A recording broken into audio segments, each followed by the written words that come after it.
An older guy. He's a Southern gentleman. He's being nice, opening the door, helping with your chair. He's like, I don't know. I don't think so. I think I'm like, come on. It's probably like a riot for Pete's sake. And my wife nailed it. She had it. I mean, for those who don't know, this guy was like one of the biggest guys in apologetics and worldview. And what was he out doing? What was he out doing, Tom?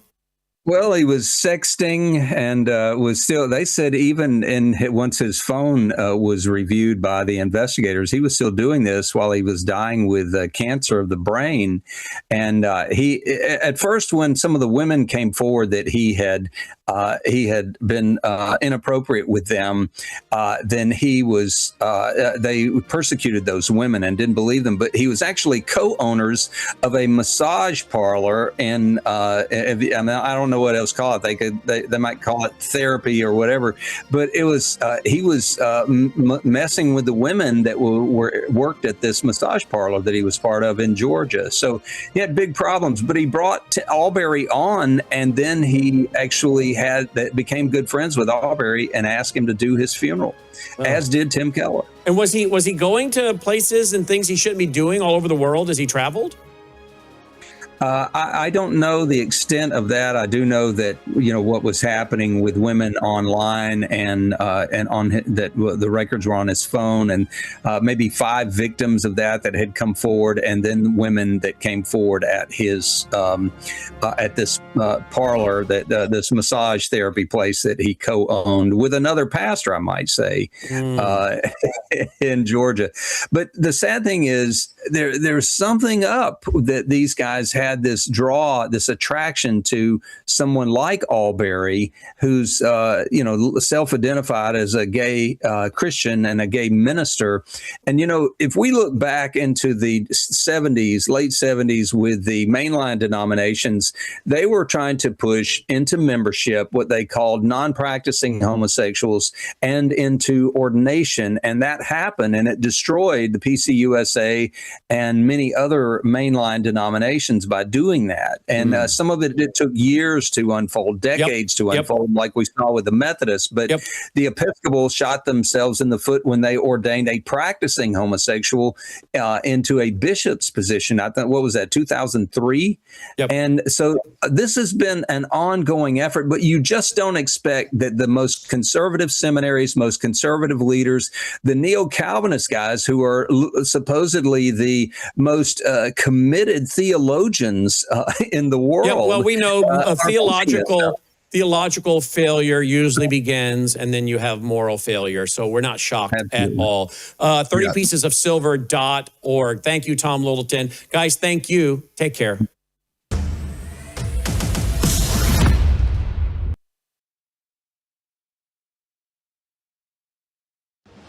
Colonel Rob Maness has a lifelong record of providing dedicated service to this nation. Having worked his way up from the enlisted ranks to full colonel, he served our country for more than 32 years. He has served as a bomber squadron commander, bomb disposal technician, Joint Chiefs of Staff operations officer, assisted the national security team with the campaign plan for the global war on terrorism. He authored the first theater nuclear war plan, and served as the vice commander of America's largest airborne intelligence wing. Colonel Rob Maness is a true American hero.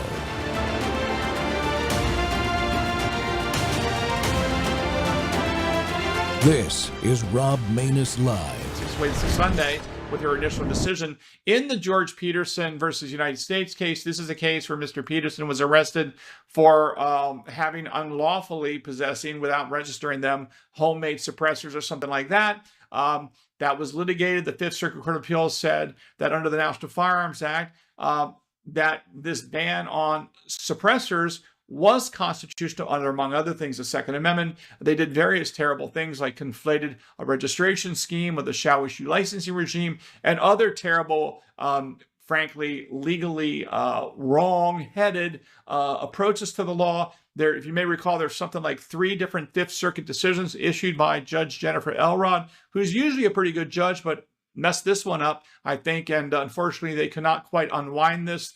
The DOJ took multiple positions in this case, but ultimately they upheld the conviction of Mr. Peterson. He sought cert, And the Supreme Court this morning just denied cert in his case, which is essentially arguing that the National Firearms Taxation and Registration Scheme that covered suppressors, i.e. a type of firearm, if you will, that this was essentially upheld as constitutional, meaning the Supreme Court denied cert over the request by Mr. Peterson and his lawyers to have cert granted to clarify whether or not things like suppressors are protected arms under the Second Amendment and whether or not the National Firearms Act was constitutional as applied to him in this case. But the Supreme Court just denied cert in this NFA case, which another is an unfortunate outcome and does not make me happy because I think there was a strong argument for the Supreme Court to grant cert in both the Gardner case on the right to travel with your gun through states that you're not licensed in or not living in. And I think that the Peterson case, eventually I think the Peterson view will be vindicated, which is that suppressors are protected arms under the Second Amendment, and the NFA scheme forcing them to be registered is also unconstitutional for the reasons articulated by then Judge Brett Kavanaugh in 2011 in his dissent in the Heller 2 case when he sat on the D.C. Court.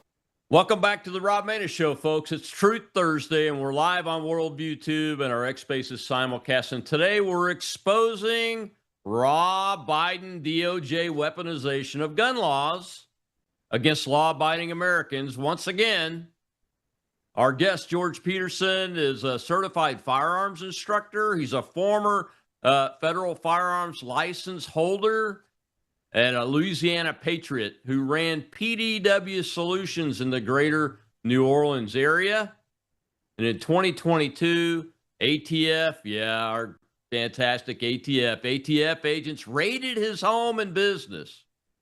They seized hundreds of thousands of dollars in legal inventory.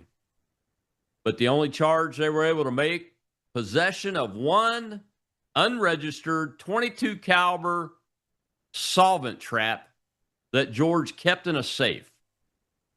George took a conditional guilty plea specifically to preserve his right to fight the unconstitutional National Firearms Act suppressor registration scheme under the Second Amendment. He appealed all the way to the Fifth Circuit and then to the U.S. Supreme Court. And on April 20th, as you just heard, SCOTUS denied cert. Appeals are exhausted. George is now headed to federal prison for 24 months, I believe, not for hurting somebody, not for a crime of violence, but for a technical paperwork violation on a common safety device. Think about that. This is exactly what we've been warning about. Selective enforcement and regulatory traps designed to turn honest gun owners and citizens into felons, while the elite ignore the Constitution. George fought for all of us, and today he's here live to tell the unfiltered truth about what really happened, how the system has failed him, and what this means for every Second Amendment supporter in America. And I'm not sure we've got George with us yet. We were having some technical difficulties earlier. So, George, if you're there, welcome back to the Rob Maness Show, my friend. If you're not, we'll catch you in just a few minutes. So he's not here yet, and we will get him. But what do y'all think about this? I've had several weaponization shows over the last month or so, and we're going to continue to do it because even though this weaponization is from the Biden administration, apparently a lot of these are on autopilot, and the Trump administration, God bless them, they're trying. I know that, and I appreciate them, and I have confidence in them. But these kind of cases ought to be looked at immediately and thrown out because, as our opening video clip showed, folks, it's likely that events will turn and that it will be shown that this National Firearms Act registration requirement, number one, is unconstitutional, and number two, that the so-called suppressor that's in question here is part of a firearm, and this infringes on every American's Second Amendment right. What do you think, Shell? I often wonder, sir, why, our DOJ under Trump has not taken care of this issue, sir. There should be no law that supersedes the Constitution, sir. Yeah, I think part of the challenge is that there are so many of these cases, it's impossible to find them all right away. That's what I think, because we know that the president and his attorney general and other appointees in the DOJ want to find cases like this and correct them so that our law-abiding American citizens are not hurt. And I would just add, Harmeet Dillon, who has established a Second Amendment office in the Civil Rights Office. She's the Assistant Attorney General for Civil Rights and is focusing on gun cases. Hopefully, we can get her teams get this in their knowledge window, and they can take a really serious look at it before this man, who has small children and teenage children, is a good dad, a good husband, has been a loyal American citizen. Has worked for his community as a volunteer on many, many, many things. At one point was a small business owner of a brick and mortar firearms store, and then they did it out of his home for some reasons that I'm going to get him to explain here when we get him in to the show. But all with law-abiding intent, and part of crime and being proven to have committed a crime is your intent to commit the crime, your intent, rens mea, I think the lawyers call it. You have to prove that in order to get a conviction according to the law, from what I understand. When a person's intent is to follow the law and exercise their constitutional civil right of gun ownership, in a valid way, in a safe way. I mean, this device was locked in Georgia's safe, so it's not like he's out there hurting anybody or being negligent. He's being a good citizen. Shouldn't we reward good citizenship and good citizens instead of putting them in federal prison, Shell? Yes, sir. I do believe that. But we seem to reward the criminal. I don't understand that, sir. Yeah, we do. Seem to reward the criminals. We see it every day in this country. You see it all over the social media. Now, the mainstream media doesn't cover it much because they don't like that narrative, and they have their own narrative that they want to push. But yeah, we do.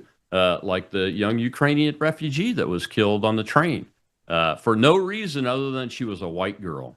And the criminal is on video and audio saying, "I got that white bitch." He's on video saying that as after the fact. So, we have these really despicable race crimes.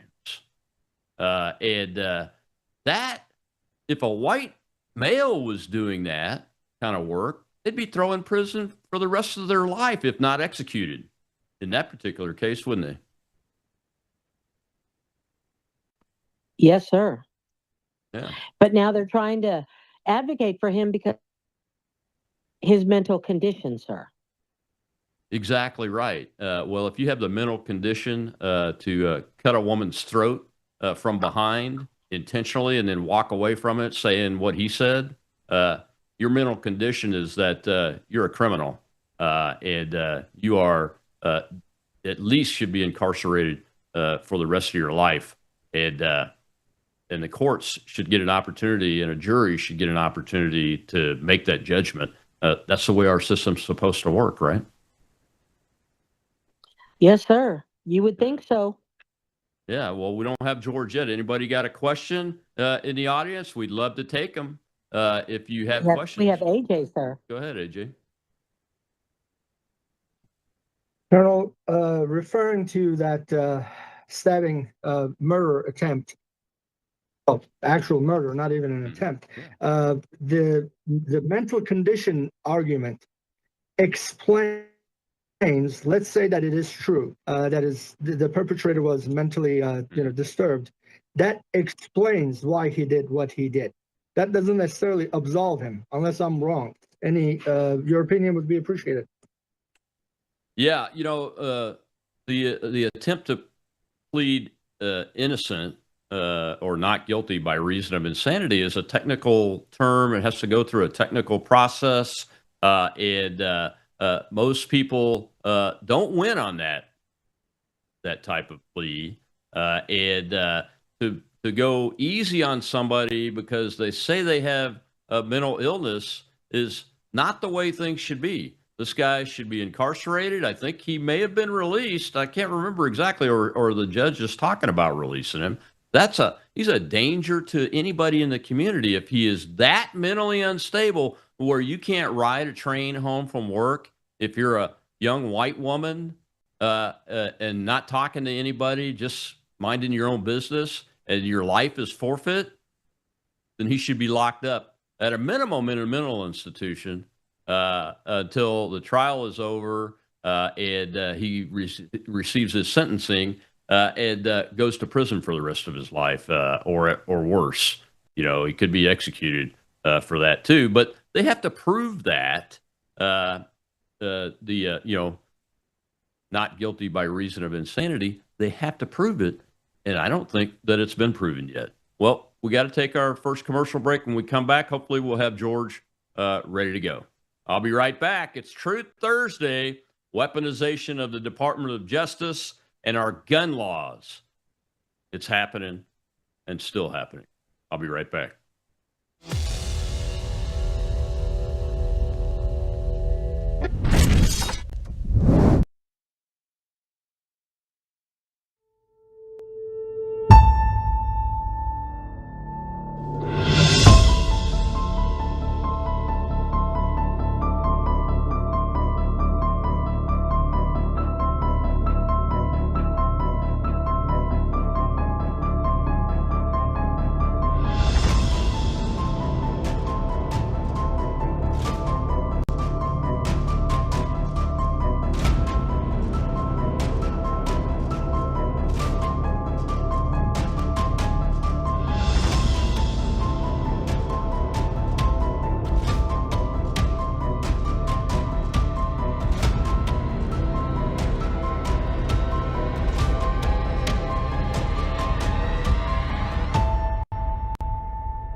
So today I am joined by George Peterson. His case just got denied cert at the Supreme Court, and we're going to find out what is going on with him and what the next steps are. Thank you for joining me. Thank you, John. Appreciate your having me. Let's go ahead and get back to the beginning. What exactly happened? What do they allege that you did? So this happened back in 2022, where it was just a typical Thursday morning, and knock on the door. And next thing I know, we have 50 to 100 ATF agents and local law enforcement in my home and in my office where my FFL was, my little shop was. And basically they came in with ballistic helmets, body armor, pointing M4 machine gun, assault weapons at me and my children, my juvenile children, ages 12, 16, and 18. They had machine guns pointed at them. And this was all over paperwork, basically. Did you? Welcome back to the Rob Maness Show. It's Truth Thursday, and that man right there, George Peterson, is my guest. The Supreme Court just denied cert for his appeal out of the 5th District of the U.S. Court of Appeals on this situation. George, how did you feel when you first heard the news that SCOTUS had denied your cert? I was highly disappointed. It's a legitimate case for the Supreme Court to take up. It was a constitutional challenge to the suppressor restrictions of the National Firearms Act.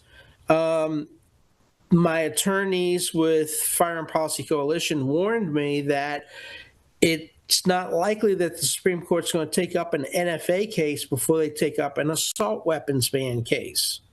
So, they have to be able to rule on, so they want to take it in order, but I didn't, plan for when the assistant U.S. attorney was going to orchestrate and coordinate this political dog and pony show to come after me and to find a unregistered suppressor. It wasn't in my plans, Yeah. So, yeah, disappointed is the word. So you had a lot of amicus briefs associated with your case, people in different groups supporting you, right? I mean, some pretty big names, right? Every 2A group, because I'm a lifetime member of just about every Second Amendment group there is, NRA, FPC, GOA, and so on and so forth. And every one of them filed amicus briefs. But the trickery of the justice system is what the your viewers need to be aware of. In the Fifth Circuit, I had my original attorney who had filed the original appellate brief and presented oral arguments. He's a local guy. He might be a general practitioner, but he doesn't, it seemed to me with his presentation that he was out of his depth. I mean, he even went so far as to say something where he was filibustering in the oral argument and said that, I worship at the altar of the court, Your Honors. And I'm like, why did you even say that? But so because of the first ruling, the first opinion of the Fifth Circuit, whereas they agreed with the district court and the DOJ at the time that suppressors are not arms protected by the Second Amendment. Well, when they ruled that, the world exploded. All the YouTubers, all the 2A groups, everybody's like, "What are you doing? What did they rule?" And so, Firearm Policy Coalition contacted my attorney and said, "We want to take over the appeals," because they wanted to file an en banc panel review, which is a review from the entire court, and they wanted to file an en banc.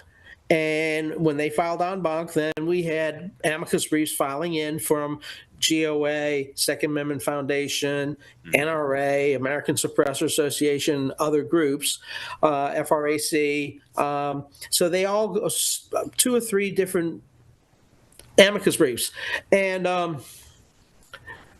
so the DOJ said, no, we agree, and there's no reason for an en banc. But President Trump just got sworn in. Yeah. And he signed that executive order protecting Second Amendment rights for all Americans. And so 3 days after the U.S. attorney, assistant U.S. attorney here in New Orleans, filed their response to our en banc petition, 3 days later, they filed an amended response. And they did a complete 180 because of President Trump's executive order. And they said, we agree that suppressors are protected under the Second Amendment, and outright bans would be unconstitutional. However, because suppressors can be misused for criminal use, the restrictions, the regulation and taxation under the National Firearms Act is still a valid point, and there's nothing more than a modest burden. And we're like, there's no such thing as a modest burden in the Second Amendment. Yeah. The right of the people to keep and bear arms shall not be infringed. Right. It doesn't say except for or but or whatever. So when that was filed, the 3-judge panel of the Fifth Circuit came in a couple of weeks, whatever time frame later, and they rescinded their first opinion. Same 3 judges?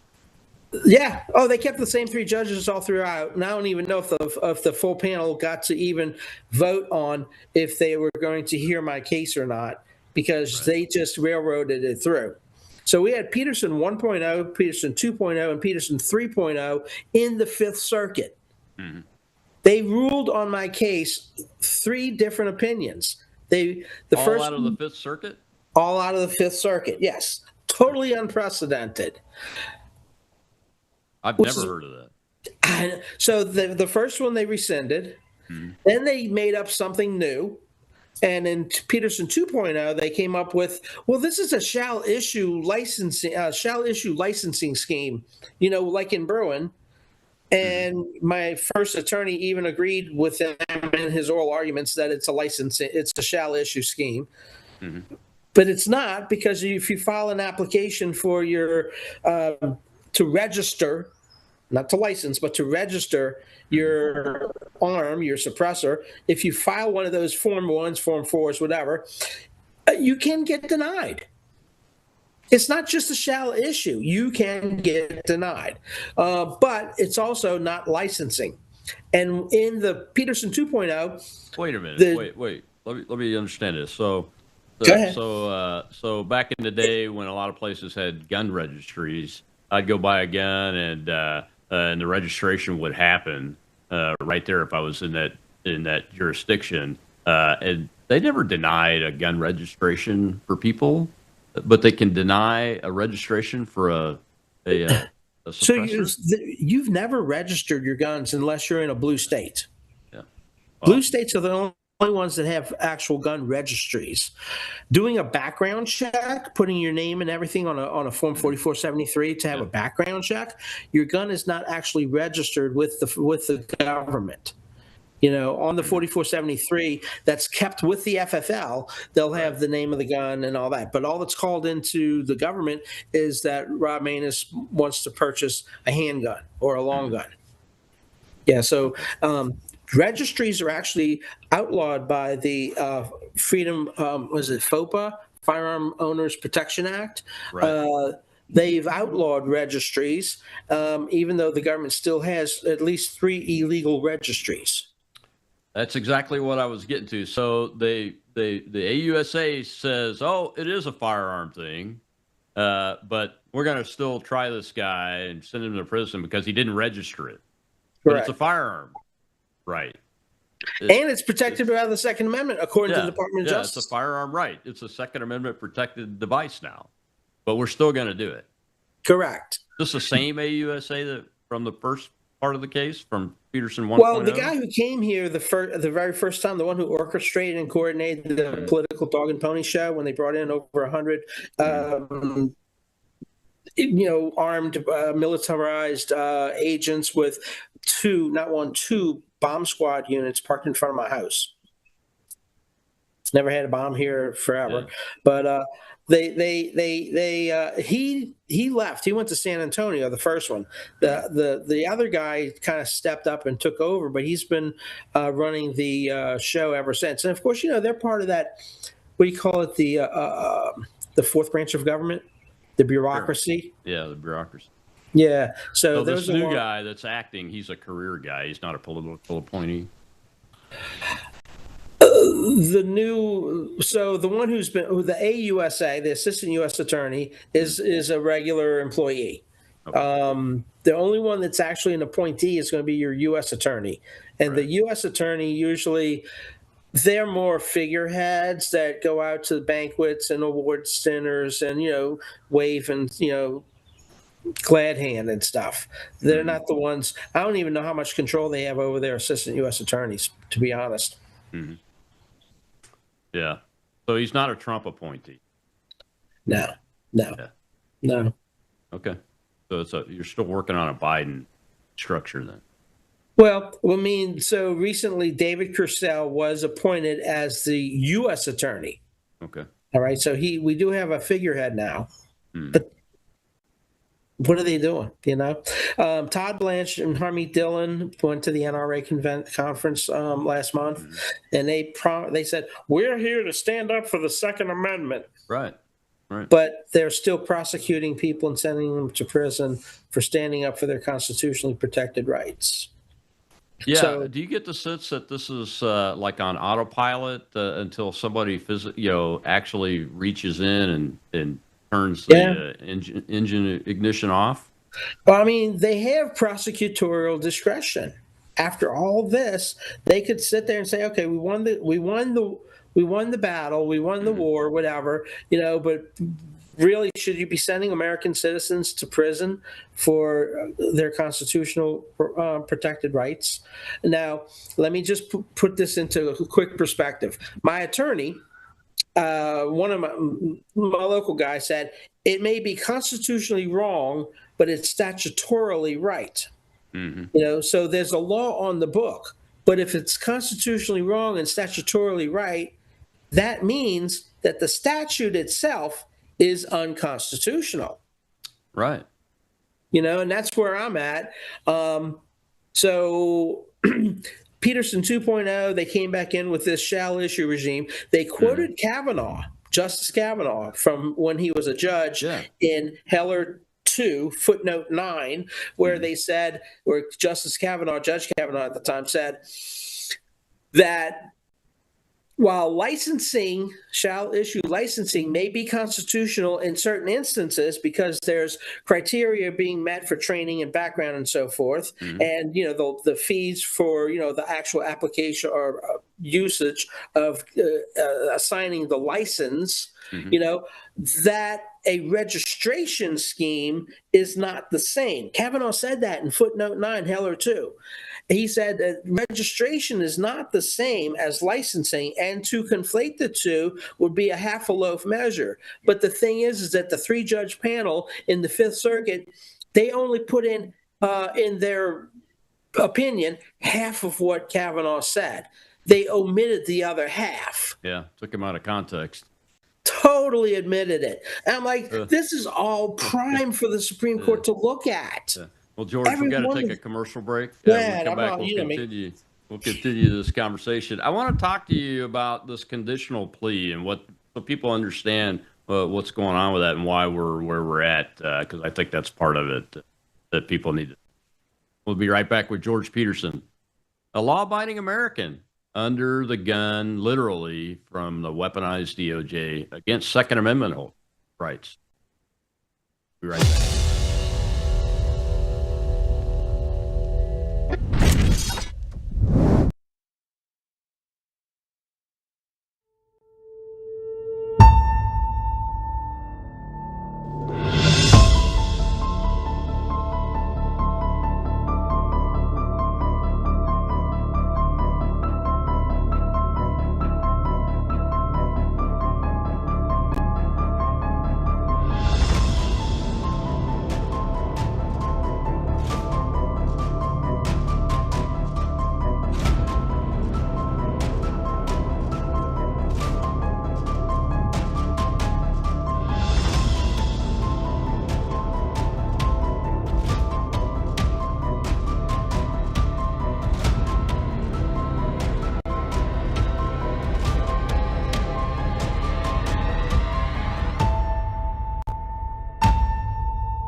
Unfortunately, 2 of those cases have been denied by the court. The first case was Peterson v. United States. Again, this is the NFA case where the question that was presented to the court was, 1, whether the National Firearms Act's taxation and registration scheme for covered firearms can be justified as a licensing law, and 2, whether the National Firearms Act's taxation and registration scheme violates the Second Amendment with respect to firearm suppressors. So Peterson was a big case. It was supported by amicus briefs from both the Second Amendment Foundation and the GOA, but unfortunately, the court didn't think it was important enough to accept. Now, this case may have arisen from a criminal prosecution, but the questions presented to the court were definitely important enough to consider, but apparently not important enough to accept. So that's it. Petition denied. Now, the next... What could be more important to take up than a Second Amendment case that's a complex one because of the abuse and misuse of statutory laws against a law-abiding American citizen who's gone through all the process, got their licenses, practices good safety of the devices and the ammunition that they have control over, everything. But no, because of a paperwork issue, the man's going to go to prison for 2 years, I believe. George Peterson is my guest today. We've known each other a long time, George. Tell folks, why did you plead this conditional guilty plea in the first place? And what is that? Well, so in the district court, which is your first step in federal court, my attorney was negotiating behind the scenes with the assistant U.S. attorney and the court on trying to figure a way of not having me have to go through a full jury trial, I guess. And so there was no evidentiary hearing. Mm-hmm. There was just this backroom negotiations, and they he agreed with them for me to do a conditional plea agreement if I am allowed to move this on forward to the appellate court. Wow. So plead guilty with the stipulation that you can appeal it. You can bring it to the appellate court. Because And normally when you plead guilty, you give up your right to appeal. Is that right? Correct. Normally, but it seems that this has become more of a common thing because I've seen it in several other cases where they pled guilt. They did a conditional plea agreement with the right to appeal. And like specifically, I think it was in Brown or Roberts, one of the cases, which was a machine gun case. Yeah. Now, I'm different than these machine gun cases because I was not involved with any drugs. I wasn't involved with any kind of murder or assassination or killings or robberies or anything like that. I just had possessed a simple little tube suppressor that I had to take care of my armadillo problem in the backyard. Yeah, I want to ask you about that. So this is called a solvent trap. It's for a 22 caliber firearm, I assume a long rifle. Or a pistol. What's a solvent trap, and why is it considered a suppressor, I guess? So a solvent trap is closed at one end, all right? And you screw it onto the barrel, and you can put your cleaning solutions inside the barrel, and you can put your brush up and down the barrel, and it pushes all the solvent into the solvent trap. Right. This, because it attaches to the barrel, if you want to, you can tap it, drill it, but that's illegal under the National Firearms Act. But you can drill it, and it becomes a suppressor at that point. So it really wasn't a suppressor. It was drilled out to be used as something to muffle the sound so as to not disturb my neighbors. Yeah. I could easily have taken a 16-ounce water bottle and use some painter's tape or some masking tape and tape that to the barrel, and I could shoot through a water bottle, and it would still baffle the sound. Right. But I guess that would also be illegal. Yeah. That would be illegal too, because citizens aren't allowed to have this stuff unless you're not allowed to have hearing protection. It's crazy. It's absolutely crazy. Now, does that still exist today? Do you have to register a suppressor? Because there's been a lot of changes in the law, right? There has been. And since 2022, when my case started, my case was the tip of the spear of taking down the National Firearms Act. Yeah. But since then, there's been the Hearing Protection Act and the Short Act, and those have been pushed through in Congress. They haven't been passed, though. The Hearing Protection Act was kind of watered down. It was part of the One Big Beautiful Bill. And what they did in there is they actually removed the registration fee from $200, the tax, your registration tax, from $200 down to $0.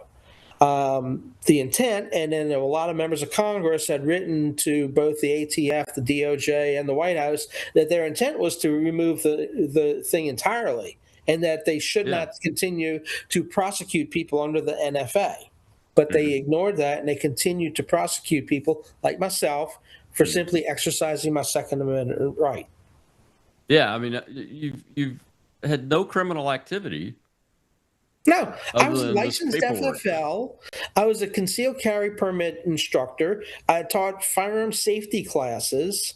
I talked to people about buy a safe. I always did an upsell when I sold someone a handgun. If you're going to carry it in your car, carry this little car safe so you can lock your gun. I always talked about safety and teaching people how to be competent and responsible gun owners.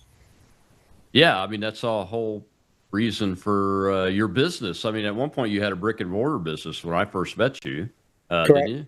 Yep. And you had to move away from that because of government overreach, right? Obama. That was Obama and Holder with Operation Choke Point, where they weaponized the FDIC to shut down small businesses and gun shops like mine.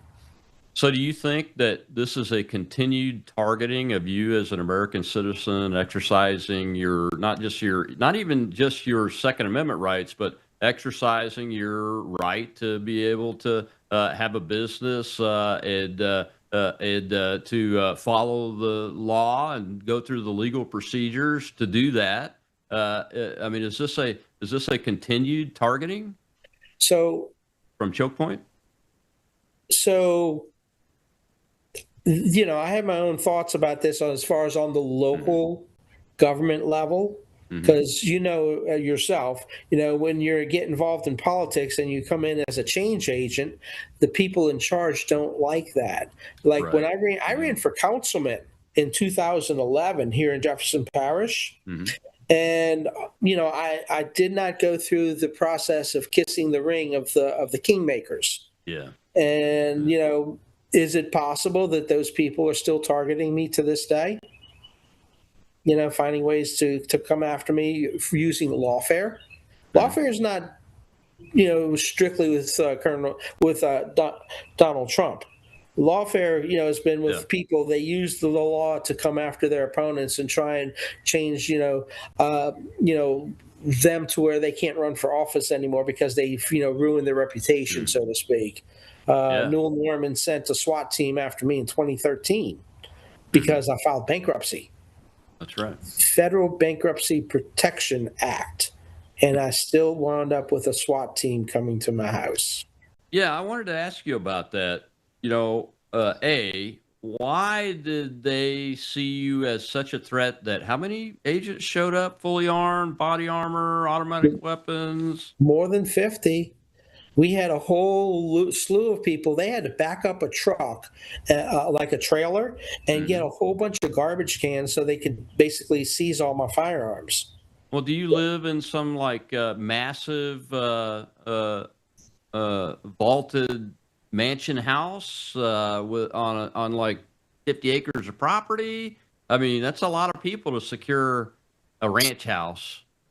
It was a political dog and pony show. They wanted to put on a show. They actually had sheriff's deputies and ATF agents walking around the neighborhood, talking to my neighbors, telling them all kinds of, stories about me, like I was burning important documents in my barrel, or, I was out, test for having my customers shoot guns in the backyard, which all that was false, And important documents. I was burning important documents. They pulled out 34 boxes of business and tax records dated back to the 80s. They pulled that out of my attic. Yeah, I was burning records. I should have burned those records in the attic. I mean, it was definitely an overkill. Yeah. And, we've gone through this process, and we're at a point now where we went through Peterson 1.0, 2.0, and 3.0. And in 3.0, they amended their 2.0 to basically moot or delete any briefs or petitions that FPC and the 2A groups filed. The only thing that they actually ruled on in their opinions, because they didn't want to have the other stuff as part of the record, what they ruled on was the original argument. The original oral argument and the original filing from my local attorney. And in the 3.0, they said, in addition to the shall issue licensing is what the NFA is, even though it's actually registration. On the form, it says you have a gun registration. So, but in addition to that, they actually put in there too that that Peterson did not provide enough evidence that his constitutional rights were violated. And that goes back to my original attorney. He did not present the evidence that I gave him. Over the past 4 years, I gave him so much information that he should have filed with the courts to build up the evidence to the courts, but he refused on many cases to give a complete file of complete motion or complete filing, and that's what hurt us. Because that's what they said in 3.0 is that there was not enough evidence provided. And maybe another candidate would be more successful. That's the exact words they said. So if the constitutional rights are good for one, they're good for all. Yeah.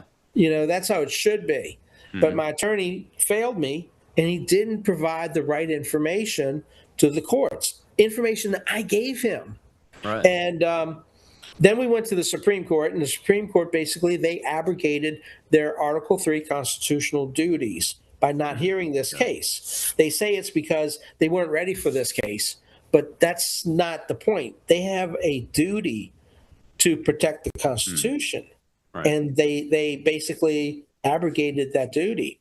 So that's where we are, and where I'm at now, because I still have my website, repealthenfa.com.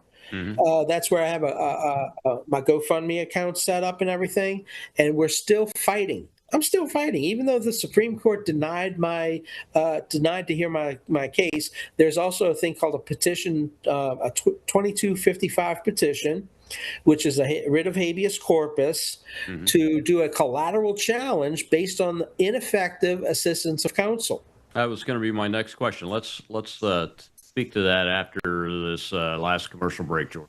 Right back with George Peterson, another victim of weaponization of government. This time it's on the Second Amendment. We'll be right back.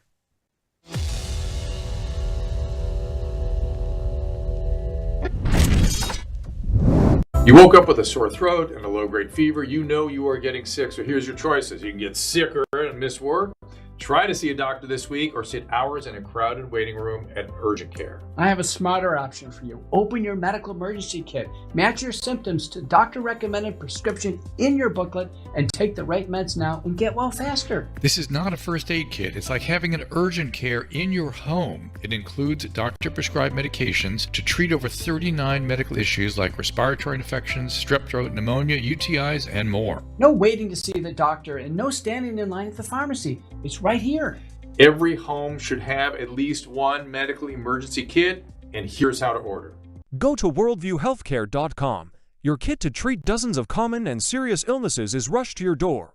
worldviewhealthcare.com. That's worldviewhealthcare.com.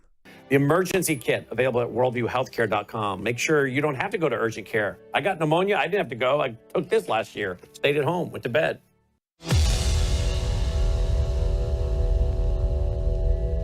And somebody's got to step in and stop the madness. We'll talk about that in a moment. But we have another, for the third time, we have a 3-judge panel in this criminal case of United States versus George Peterson. This is a case you may recall where George Peterson was arrested by having a unregistered homemade suppressor in his closet. He pled guilty to violating the NFA because of this thing in his closet. By the way, this was a raid that was conducted in 2022 in the Biden administration years. So they were going after these malum prohibitum crimes. As you know, malum and se crimes are things like murder, rape, and robbery. They're evil in and of themselves. Malum prohibitum crimes are the crimes that are just crimes because the legislature says so. Things like, I don't know, jaywalking, for example, or having a gun barrel that's too short or too long or whatever it is. There's nothing moral or inherently evil one way or the other about this stuff. And that also applies to having an unregistered suppressor. Obviously, nothing morally repugnant about that in any respect. It just is illegal because the federal government says so.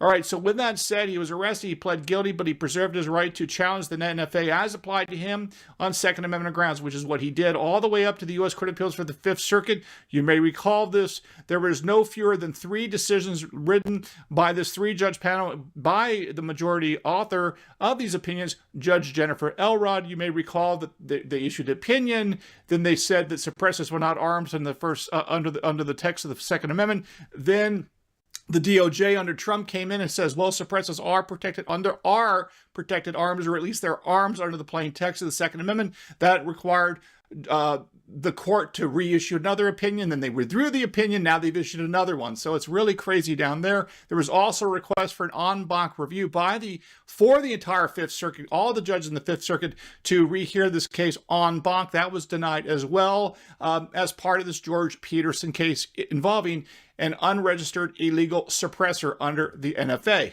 Okay.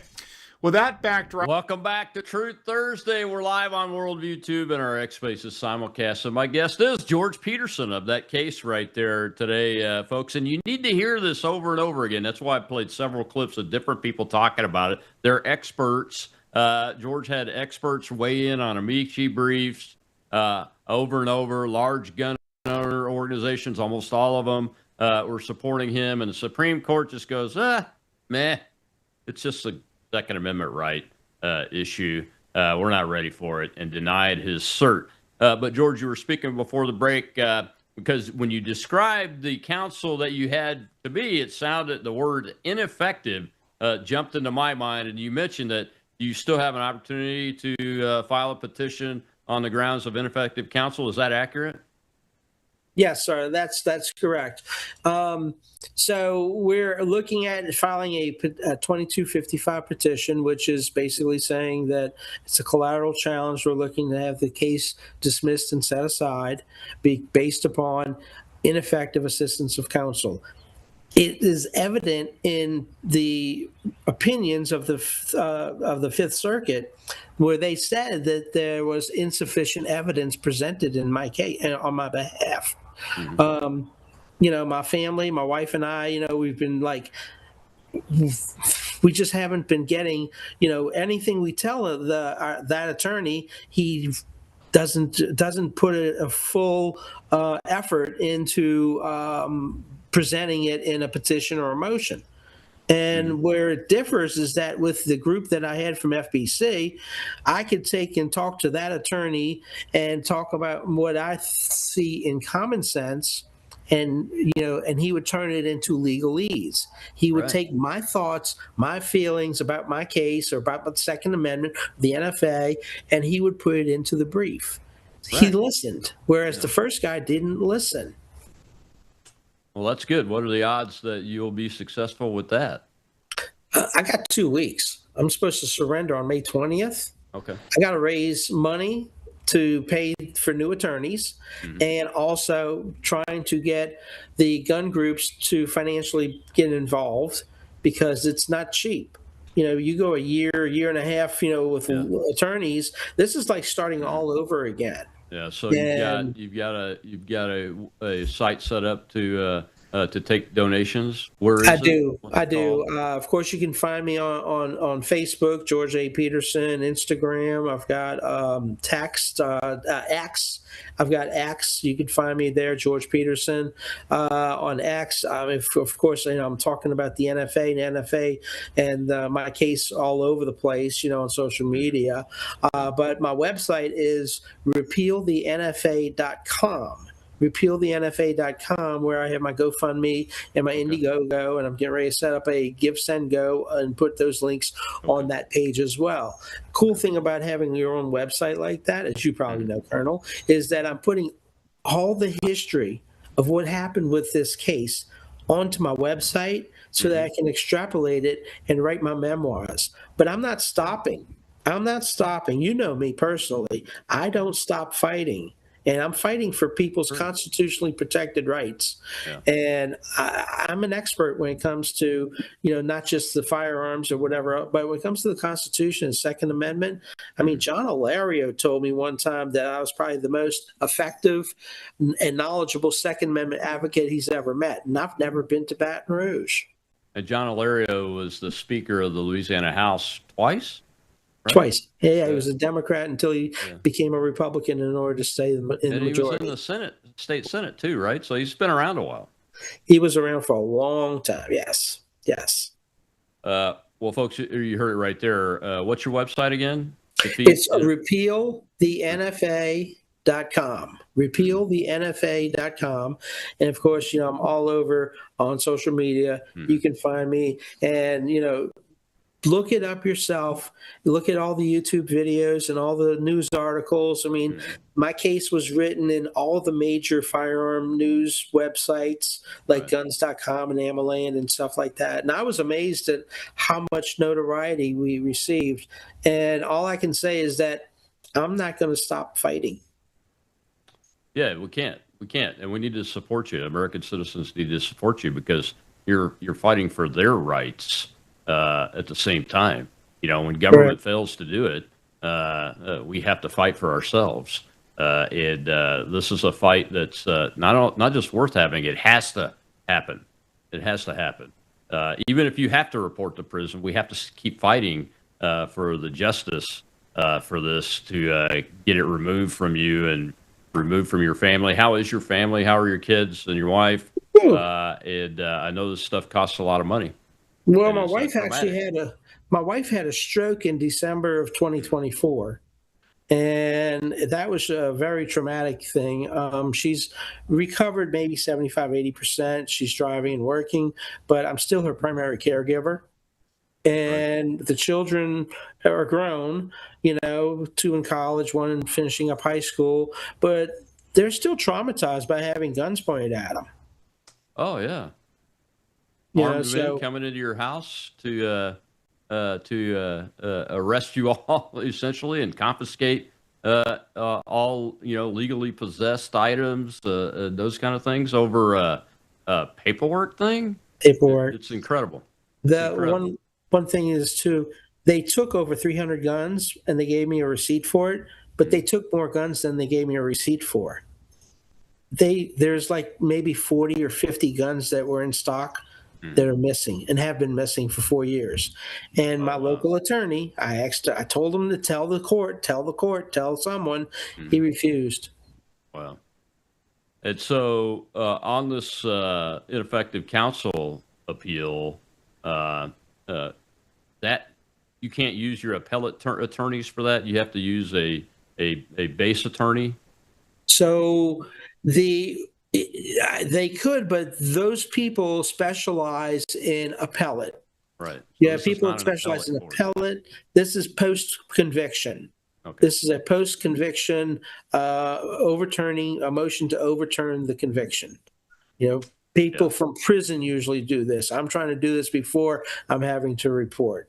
And I'm asking for, the court to hold on to forcing me to report based upon the issues, of my family's health and everything. Also the constitutional issue.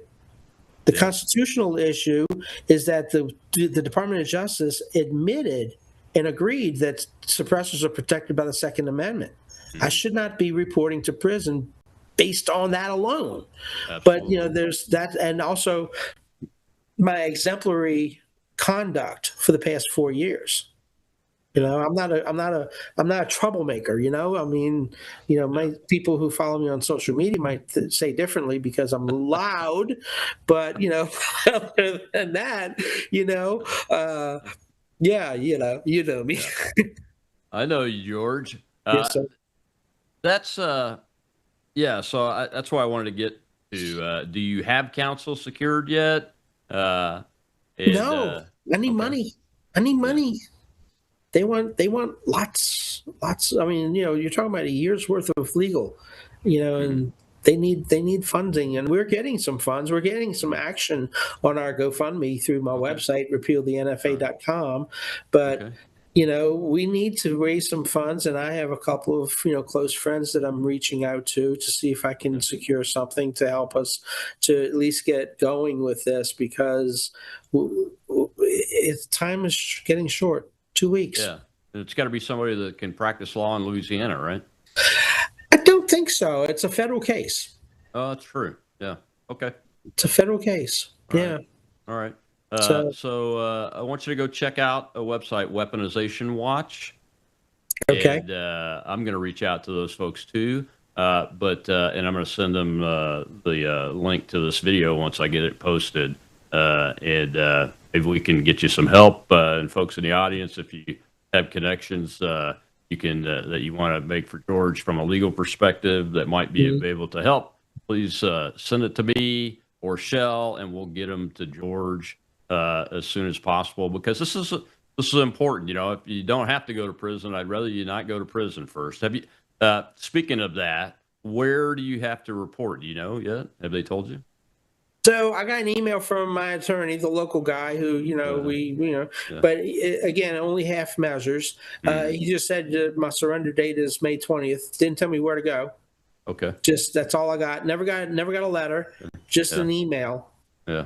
So if anybody knows Harmeet Dillon, Todd Blanche, President Trump, if you can reach out to these guys, on behalf about this case, that would be where we need to start at the top. I got letters being written right now. I'm writing so that I can mail them out certified, and try and see if I can get their attention, because it's like, how have they not been paying attention to this? You know, when you say that you're protecting Second Amendment rights, yet you're sending someone to prison for standing up for their Second Amendment rights. Folks can share this video right now, this live video, share the post on X and tag those folks. That would be great as a start, and we'll get a post-production version up tomorrow, and we'll tag them in our post to George. I appreciate it. Got about 20 seconds left. Remind everybody where to go to help you financially. Donations are at the GoFundMe and everything at www.repealthenfa.com. That's repealthenfa.com. All right, my friend, hang in there. Keep up the fight. Thank you, Kevin. We're with you. So, folks, George Peterson, go help him out. This is just another travesty of justice from a weaponized government, and it's got to be stopped. We've got to stop it. And you can go to Weaponization Watch, which I support and I'm working with, and check that out if you want to make a donation there too. We appreciate it. All right, Monday is more Monday. L. Todd Wood, CEO of CDM Press, is back with us. Guess where he's at right now? He's in Lebanon in the war zone, hearing drones and aircraft over the combat zone attacking the Hezbollah bad guys. So we'll have Todd back on Monday. See you then.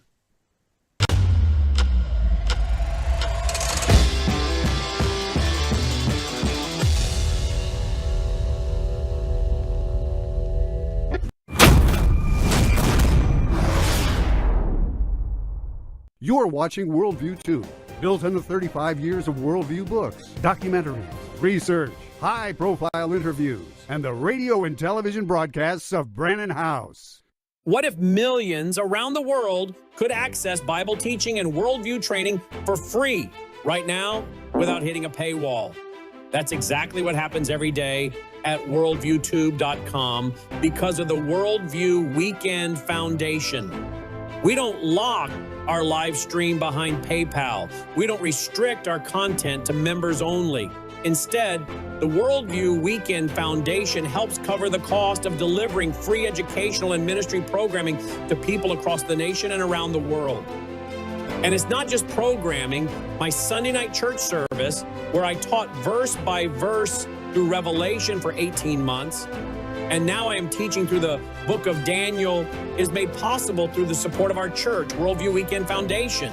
If you believe this kind of truth-centered biblical teaching must continue, donate today. Go now to worldviewfoundation.com. This is Brannon House Live. Whether the issue is law, science, economics, history, family, social issues, education, religion, government, or national security, Brannon brings the issues of the day into clear focus through the lens of a Judeo-Christian worldview. And now, here is your host, Brannon House. And welcome to the broadcast on this Wednesday night, May 6, 2026. Okay, we're going to have on Patrick Wood. We're going to have on Jason Pratt. We're going to have on Michael Weiner. We're going to talk about, apparently some pastors, some of them I think are really false teachers, but whatever. Some of them have supposedly been brought together in the eastern part of Tennessee and briefed by a government official or two, so we're told, on preparing Christians in the church in America for the UFO information that is going to be released that could shake their faith. Okay, I'm not so sure about that. We've been talking about UFOs for a long time. It's not going to shake my faith. I think it's demons. We're going to play some video clips from some members of Congress tonight and have a literal rocket scientist and a Christian, Jason Pratt, respond to that tonight, because that's going everywhere. People are sending it to me and asking me, hey, you guys going to talk about this? Yes, we are. Then I'm going to talk to Patrick Wood. I want to play for you what MSNBC, Logan found this clip today. This is really interesting. I want to talk to Patrick Wood about this and the implications. So I want you to watch this news clip, because this is what's coming up after Jason Pratt. Watch this clip. Well, Andrew, it's an unlikely partnership. SPAN, which is a small startup that makes smart home electrical panels, is teaming up with NVIDIA and PulteGroup, a major U.S. home builder. SPAN is now making small fractional data centers, or they call them nodes, that can be put on the side of residential homes. The idea is to take advantage of unused electrical capacity on local grids, which the SPAN smart panels can find. Now, a network of these nodes talking to each other across the country is about the equivalent of a mid-sized traditional data center. So these could negate the need to build as many. Hyperscalers and AI cloud providers just tap into the node network like a regular data center. Now, SPAN collaborated with NVIDIA using its technology in the system. SPAN claims it can install 8,000 of these units about 6 times faster and at 5 times lower cost than the construction of a typical centralized 100 megawatt data center of the same size. Now, Pulte Homes is in the early testing phase with these systems, which they have already deployed in a handful of communities. Now, why would a homeowner want this? Well, because they would just have to pay one flat fee for electrical and Wi-Fi, which SPAN said would be roughly $150 total. So a lot less than everybody's normal electric bill. So for much more on this story, as well as my latest podcast with the CEO of a company that is deploying $100 million to put home closings on the blockchain, it is all in this week's Property Play newsletter. Wow. Okay. So you put one of those inside your house. I got a lot of questions for Patrick on that. What does that mean? What other things will they be wanting to gain from your home? What information? Maybe everything you're buying on Amazon, or you're searching to buy, or what? Are they going to collect data as part of the deal to train their AI and maybe sell the data of what it is you want and buy so they can sell that to advertisers? Potential, as you being a potential customer of their product? I don't know. I want to ask Patrick about it. Then at the end, she said a company is spending about $100 million to tokenize home closures. Okay, I have a lot of questions about that tonight. Let's see if we can figure out how this tokenization of homes would work. Not just your home or your mortgage, if you have one, and many of you, I'm sure in this audience by now, have your homes paid for, some of you. But what does that mean as far as the ability to go out and buy a percentage of a home with many, many, many other people around the country? In other words, you say, I like to get in the rental business, but I can't afford to go buy a whole house. I don't want to buy a whole house, but I could go in and buy 5% of some guy's mortgage and get a percentage of return. What would that look like? How would that operate out in the digital world? I'm going to ask a lot of questions tonight and try to figure this out. And believe me, I have a lot of questions. I think a lot of you have questions, because a lot of you will email us saying, I don't understand how this tokenization thing's going to work. I also want to ask, what is this going to do to regional banks, your local banks? Are we headed to where we just have, a few big banks and that's it? The whole system being consolidated? Talk about control. Well, I have a lot of questions tonight. Then I want to talk to Mike Weiner about this article. Henry Paulson, the former Treasury Secretary who took the country through the 2008 crisis, He suggests that we need to make a break the glass emergency plan. I talked about it tonight in my worldview report. I want to talk to Mike about that. And also, I guess there's going to be a ton more quantitative easing for the second quarter of this year. Again, can you say inflation or debasement of your money, losing value right away? All right. I think that's everybody. So tweet, text, email, Facebook, Getter, True Social, tell everybody we're here. You know we're brought to you by you. I say it each and every night. Please. Hey, Melissa talked to someone today that has been using the Bella Grace now for some time. And this dear lady said that if it didn't work, she would stop ordering it. But it does work. And she was telling Melissa how she has benefited from this elixir. So many of you that order this, you're on subscription the way Melissa and I are. And it just shows up every month. And you don't cancel it like this dear lady was saying to Melissa on the phone today, because she said it works. She said if it didn't work, I would cancel it. But you guys, I'm so thankful for Bella Grace. And she was explaining her issue and how Bella Grace fixed it. Well, you know how it fixed my cracked and bleeding hands that I had for years and years and years, so I can frame myself up there. You know that it's given me more hair growth, no doubt about it. I haven't taken a Pepcid since December of 2023. I think my skin looks better and younger. There's a lot of benefits to this. And we hear from so many of you about it. And Melissa said, you need to tell the listening friends tonight about this dear lady who gave that testimony. And so there I've given it. So I take the elixir. Melissa loves the skin care. You have the Bella Trim to stimulate your body's natural GLP-1. There's so much there at melissahousebg.com, melissahousebg.com. Of course, there's the Swish for Life. That's the Numi.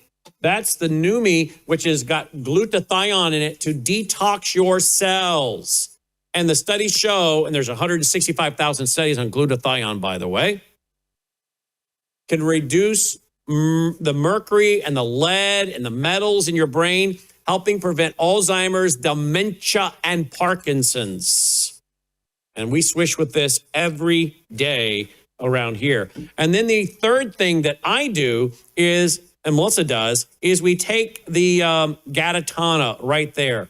This is an all-natural phytoplankton. Nothing has been added to it. Dolly gets a half a scoop on her food every day. There's a pet product. So she takes it, half a scoop.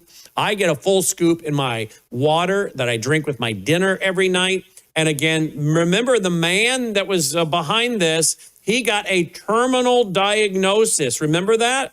A terminal diagnosis. And he started eating the phytoplankton from the tank behind him. See that tank? And he was given a terminal diagnosis. He began extracting a small amount of seawater from the Strait of Georgia through the pipeline, and it goes on from there and producing this stuff. But then he started taking it.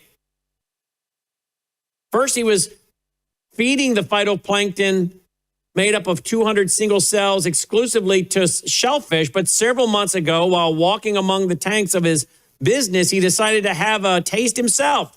I said, "Are you crazy?" That's his daughter talking. And he said, "What do I got to lose?" 1 year ago, he was diagnosed with a rare form of lung cancer for which there was no known cure. Since he began eating the algae, the cancer tumors in his lungs have stopped growing and are now benign. A situation, Harper said, has puzzled his physicians. They did 11 sites for biopsy, and every one of them is clear. He was also insulin dependent, diabetic, but no longer requires insulin since taking the algae. He also had an overactive thyroid and could not control her weight. I guess she did. Then she started eating the algae and went from a size 12 to a size 4 in just 4 months. She said her intention wasn't to lose weight. It was just a preventative. She says she has no way of knowing for certain whether the algae contributed to her father's newfound good health, but she's glad he decided to eat it all the same.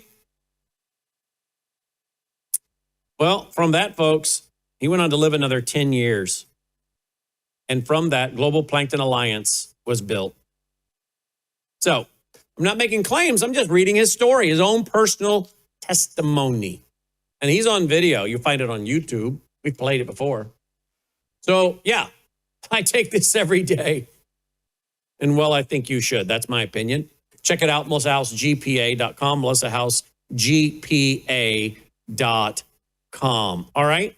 Don't forget, we're always looking for more people to help us stay on the air and push out this programming, whether by supporting your health, which I think you do with Bella Grace, Numi, Gatatana, but also as a foundation contributor. Would you consider, if you haven't already, setting up an automatic contribution, $10, $15, $20, $25 a month? You can do it at worldviewfoundation.com by finding our mailing address on that site or by using the phone number on the page if you'd like to make a contribution over the phone. And then finally, before we go to our first guest, Jason Pratt, don't forget our national conference coming up Friday night, October 23rd, Saturday, October 24th, doing something for the first time in 22 years, making our national conference free, but you must reserve a seat. We'll send you the ticket, a wristband, about 10 days before the conference. Full details and to register your seat, worldviewtube.com/events, worldviewtube.com/events. Let me go there real quick, worldviewtube.com/events. And you can find out about all the speakers, who's going to be there, and reserve your seat now. worldviewtube.com/events. Joining me now is literal and real rocket scientist Jason Pratt. He's back to talk about, well, something I've told you over and over for a long time I never touched. It was like talking about Bigfoot. You just don't do it if you want to be credible. But now we have no choice. A few years ago, we had to start talking about it because everybody was talking about it, including the government. And that is UFOs. We had no choice but to start talking about it because Congress was holding hearings on it. We even had the Pentagon releasing papers, working with a Harvard professor. Here is one right here. Look at this. Physical constraints on unidentified aerial phenomenon, March 7th, 2023. It was with a Harvard University professor. And he claimed that these are dandelion seeds, these UFOs. They're separated really from the parent craft by tidal gravitational force of the sun or by maneuvering capabilities. And they're basically exploring the Earth. And they did this whole long paper on it. I'm not going to go through all this again. I've done it before. And so we had no choice but to talk about it. Well, now there are reports that a so-called group of pastors have been gathered together here in my state of Tennessee, over on the east side of the state, and briefed by a couple government people to warn them, the pastors, to warn the church in America about what's about to be released, and that many Christians will be rocked in their faith. They'll find it so shocking what's about to be disclosed. It'll make them question so much about their faith and origins and maybe the Bible. And supposedly these government officials want these pastors they brought together to start warning the church and preparing the church. Well, I don't know how much that is true. I know some of these guys are out there saying it, but some of the guys that are being interviewed and making the news, I would put them in the category of being like Paula White, okay? I'm sorry. I'm not going to promote those guys. I'm not going to name those guys. I'm not even talking about them by name tonight because I'm not giving them any publicity. That's why I'm kind of a little suspicious of this, to be frank. But it's everywhere today. People talking about it. Sean Hannity just, well, in the last day or so, has asked the FBI Director Kash Patel about it. I'll play a clip. So let's talk about UFOs. Whether the government is really warning so-called pastors, I don't know if I believe that or not. But if they want to warn Christian leaders and real pastors, I would really advise them. Can you not call the Paula White types? Can you actually start calling in some legitimate Bible teachers and tell them what it is you think you have? Sure, we'll gladly talk about it from the Bible. But let's talk about it from the Bible with people that actually know how to teach the Bible in context, not more theological nut jobs like Paula White, because I think that's exactly what she is in my theological opinion. Joining me now is Jason Pratt. Hello, Jason. Hello, Brandon. Thanks for having me. What do you make of that little opening monologue? Yeah, this is fascinating. I've had a lot of discussions, obviously, based on what I do, just talking about UFOs and other space type topics, and family members. Several family members are astonished when they find out, one, that I'm a creationist, and then two, that I don't believe there's anything such as extraterrestrial life on other planets or elsewhere in other galaxies, for a number of theological and biblical reasons, as well as scientific reasons. So I've had plenty of interesting conversations on that topic. And then obviously just from my flying and the number of videos that people have seen now of various flying objects like the Tic Tac from the Navy. I've flown in that very area where that video was shot. I know that area very well. And I personally, I have seen two things that I couldn't identify at first, and then some and one that I ultimately did identify, and we can talk about that in a moment. Okay.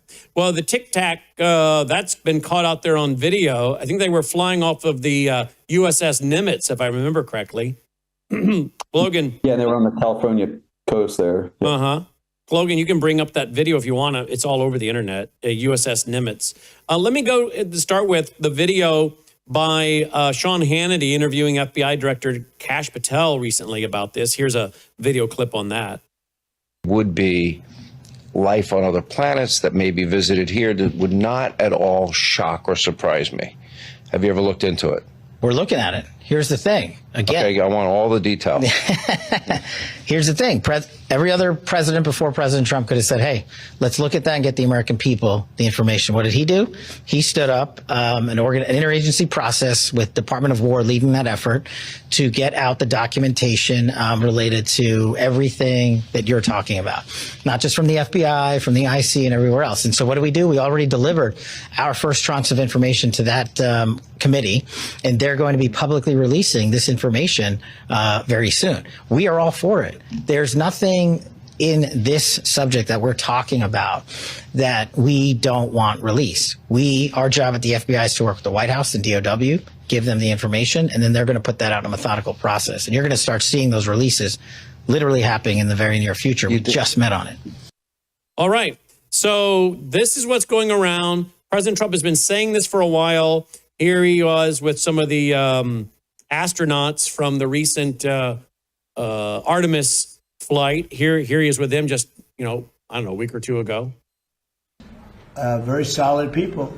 And they said they saw things that you wouldn't believe. So you're going to be reading about it. To get in there, you have to be very smart. You have to do a lot of things physically good. So I would have had no trouble making it. I'm physically very. All right. Was that the full clip? I don't know. Let's try this again. Thank you very much. We have some people that have captivated the attention of the whole world, not just our country, the whole world. And they're very brave. And there was a lot of rocket under them. I never saw anything like that. We were talking about it. It's I don't know how they do it. I wouldn't want to do it. But it takes people like this to make our country great. And again, I've never seen anything. Everybody I knew, they wanted to see the launch.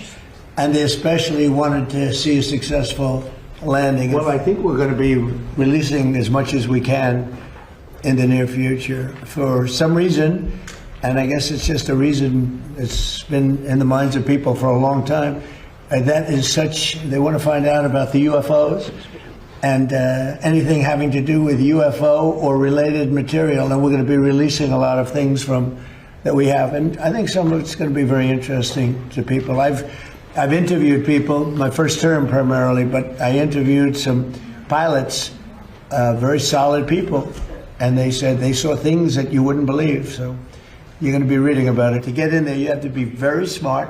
You have to do a lot. All right, there you go. So this is, again, growing in news. Now, we have done several shows on this, Jason, and I have been stating that I believe that a lot of this is laying the foundation for major spiritual deception. Would you agree with that? Yeah, actually, hey, man, in fact, I got my Bible open right now to Matthew 24, verse 24. And that's exactly what it speaks of. In fact, it says, for false Christs and false prophets will arise and perform great signs and wonders so as to lead astray, if possible, even the elect. It's going to be that powerful that even the elect in Christ, true believers, are going to be tempted to be deceived. They're not going to be deceived, but the deception is going to be strong enough to obviously deceive the rest of the world and all those who aren't truly in Christ. And so they will be led astray. Now, what specifically is that going to involve? We don't know. Could it be these UFOs and other demonic activity?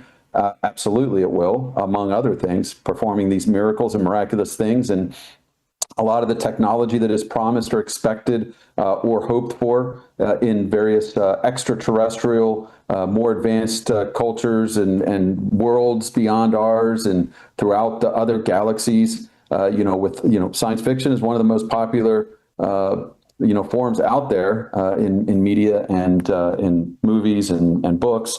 And so, the imagination can easily run wild, and expectations will match that. And Brandon, as you well know too, this is a worldview issue. Really, it's really going to boil down to your worldview. Is your worldview informed by Scripture, or is it going to be informed by the shifting sands of the world and so-called science, or science falsely so-called, as the Bible says, and these evolutionary concepts and theories that really are just scientifically impossible and false. Mm. So I have a lot to say about that, and I think sure the deception is going to be pivotal. It's going to be part of the core of this whole movement.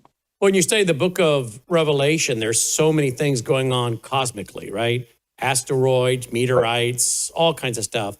Right before the return of the Lord, you've got the red moon. You've got all of these things talked about in Joel chapter 2 and so many other places in Revelation as well that correspond.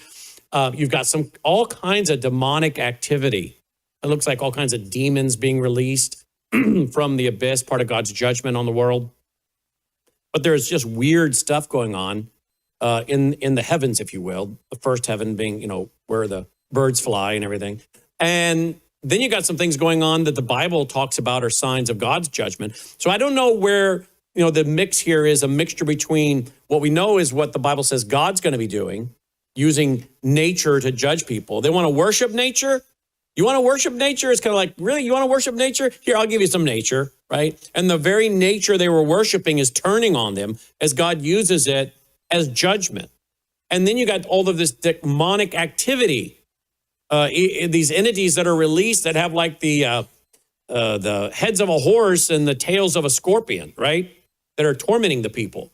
So I don't know what all is going on, the demonic activity that is taking place on the earth. But I wonder again if some of this demonic activity fits in with the things that are, like UFO type things. I don't know. I just know that Luke chapter 21, verses 25 to 28 says, and there will be signs in the sun and the moon and the stars and on the earth, distress of nations with perplexity, the sea and the waves roaring. Verse 26, men's hearts failing them from fear and the expectation of those things which are coming on the earth, for the powers of the heavens will be shaken.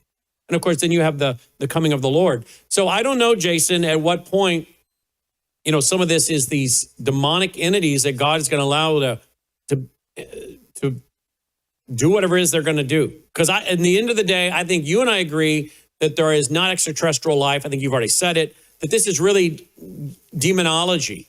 And I know that there was a very well-known UFO guy that for years talked about it being extraterrestrial. Valet, I think was his name. And he came out later, after many years of being an expert, and said, these are the things of demonology. So he's gone from saying they're extraterrestrial to saying they're interdimensional. They don't show up on the radar coming in or on the radar going out. They appear. They're interdimensional. He said it's demons. And this is Jacques Vallée, one of the leading experts on UFOs, gone from extraterrestrials to saying, nope, I think it's the thing of demonology. So I don't know what the government has. What do you think the government has? You got this. Do you have the clip, Logan, from that Congresswoman? What's her name? Anna Luna something or another? Anna Luna? Yeah. Is she saying, she says, I haven't seen an aircraft, but I've seen evidence with pictures. What are these people being shown, do you think, Jason? Yeah, well, first I'd like to step back. I think you're exactly right as far as, God look at Egypt and the plagues that God sent, right? Each of those plagues attacked a god that the Egyptians worshipped as a direct affront to those, and also for mankind and for the Jews as they were leaving and getting ready to then, they were going to start worshiping false gods, that God pronounced judgment on these false gods. And I think that the same is going to be true in the future. God hasn't changed. All these false gods of worshiping nature, but also worshiping the extraterrestrials that so much of humanity is going to hope that they will come and deliver us from, climate change and climate catastrophes and diseases. And they're going to bring, advanced medical technology and other advanced technologies for transportation and all the rest. These are false hopes. These are going to be idols and things that mankind will worship as every other false god. And even when you go back and look throughout history, the various, you had witches and gnomes and trolls and other types of unique and fanciful beings. And then as technology started to advance, those things transformed from being ghouls and goblins into extraterrestrials. And so it's just as technology advanced, then the shape or form or the expectation that really is manifestations of I believe, the demonic realm and would be biblically consistent, then that has advanced as well. There's also good, interesting programs out there of ancient aliens, where you can look at these ancient, these old ruins that have things that look certainly like astronauts and extraterrestrial type things. They've been manifesting themselves in one way, shape, or form throughout human history. And so I think that's certainly what it is. Now, as far as what's being shown, I think just going back through various programs, like I'd like to refer to programs that were classified that are now declassified. So like the F-117 stealth fighter, also known as formerly its previous classified name was Have Blue. If you look up Have Blue and the stealth fighter, and maybe Logan could show that, imagine that flying around in the 70s, which is when it was flying around, and people caught a glimpse of that. That to me absolutely would have been a UFO. The shape, it was wild. It was very strange appearing. It didn't look like it should be able to fly. It was just a very, very different appearance to anything that had been seen before. And so clearly, easily would have been mistaken as a UFO. Now, typically it only flew at night. But if people caught a glimpse of it, they would certainly have said they saw a UFO. And I would say even pilots having seen it. Now, granted, what some of the things we're seeing now are things that are moving at very rapid rates. Again, if you go back to the 50s, when the SR-71 was flying at over Mach 3, faster than a rifle bullet, that, again, pilots would have seen that and said, I have never seen anything move so fast. Has our technology advanced? Yes, it has. So I would submit that some of the things people are seeing are probably classified technology. Again, I know of certain things that were classified, now declassified. For example, we were testing launching balloons and having aircraft collect them, or dropping balloons in order to recover things that maybe were re-entering from space. And those would have strobes on them, and an aircraft would come along and with a kind of a big Y shape on the front of its nose and snatch the parachute line of this object, and all of a sudden it would zip off and then disappear, because once it was caught, then the strobe light would cease. Well, people saw these tests and saw this going on, and they mistook it for UFOs because it seemed to be hovering, slowly moving, slowly drifting, and then all of a sudden zipped off very rapidly. Well, that's because an aircraft grabbed it, and the aircraft was going, 150 knots or more, and all of a sudden that light just zipped off all of a sudden and disappeared. Well, that's what was happening, right? So I think a lot of these are going to be mistaken identities of things that are classified at various levels that even people with clearances aren't necessarily going to know about. So that's one thing I certainly think it could be. But I think then many of these other things are certainly going to be demonic, and they're going to be things that are interdimensional. The individual you mentioned before, I'm sure people can go in your vault and listen to your shows on that. And what changed him and I forget the individual's name, I think it's Villet, was the interviews that he did of these various close encounters, right? These third kind close encounters, which are actual physical presence and contact, close contact with these beings, these entities.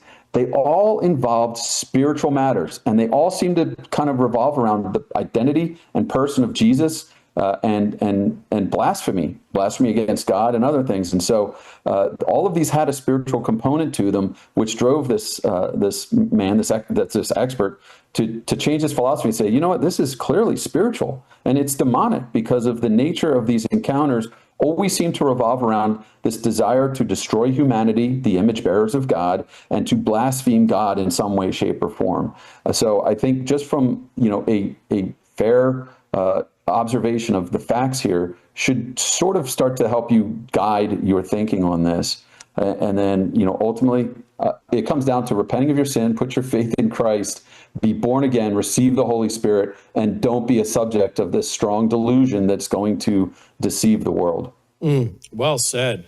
Here is Anna Paulina Luna on UFOs. Listen to what she has to say.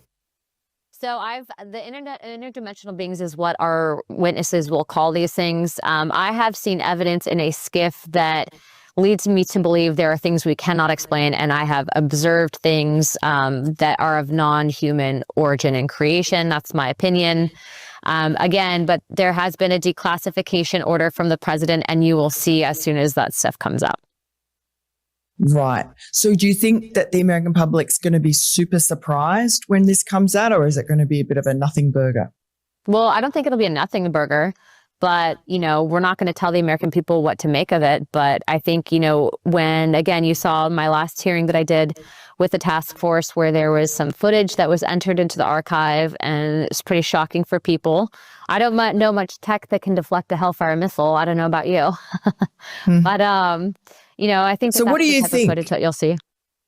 So what do you, if you had to just make a decision now about whether there really were, I guess, aliens moving among us with their strange machines that have all sorts of powers, do you think that's plausible? I don't call them aliens, and I don't know what these things are that they're using, right? But I think that there's stuff that we have witnessed as members of Congress, been briefed on that we cannot explain. And I will leave it at that because that's going to be coming out soon. And I think that the American people will have many of their questions answered. But, there's stuff declassified years ago out of the Pentagon. Multiple videos, Tic Tacs. I think Tucker Carlson family actually had shown one of the videos. It looked like a pyramid that was flying around. And, people see it. They're like, yep, we knew it. And then they move on. So I don't think that, the Earth is going to stop moving. But I think that for a lot of people that are paying attention, it's just confirmation of kind of something that we already suspected. It sounds like it's going to be a big nothing burger. That's almost what I heard. People are going to move on. Yeah. They're going to move on. Well, a lot of it's just information without context. And so I'll relay a story of my UFO encounter. This was, I was out in a range. We were flight testing some equipment, and we had exclusive use of the range. So that means we were the only ones there. It's in a warning area. It's, radar controlled. We're talking to a range controller, and I get something on my radar, and it's moving 100 knots at about 24,000 feet. And I called the range and said, hey, we have exclusive use, correct? And they said, yeah, Roger, you do. And I said, all right, I've got a radar contact, and I'm going to go check it out. So it's at 24,000 feet, moving at over 100 knots. And again, shouldn't be anything out there. So I end up rendezvousing on it, come up alongside of it, and I see it, a glint from a distance at first, just a silver object that seems to be hovering. And it's very small, and I'm not sure what it is. So I get a little closer, and finally I can visually identify it. And it's a Mylar balloon. It's like a birthday balloon that is, only about 2 feet in diameter. And somebody, lost hold of their balloon, and it went up into the wind stream, and it was caught up in the jet stream. The jet stream air, the winds up in the jet stream move over 100 knots. So it was just caught in the jet stream winds, moving at about 110 knots. And with the Mylar, it's very radar reflective. I was able to get a radar lock and see this contact and then joined up on it. So the whole point is, hey, there's nothing, nobody sees anything in the area. I've got a radar lock. It's moving out over 100 knots. It's at 24,000 feet.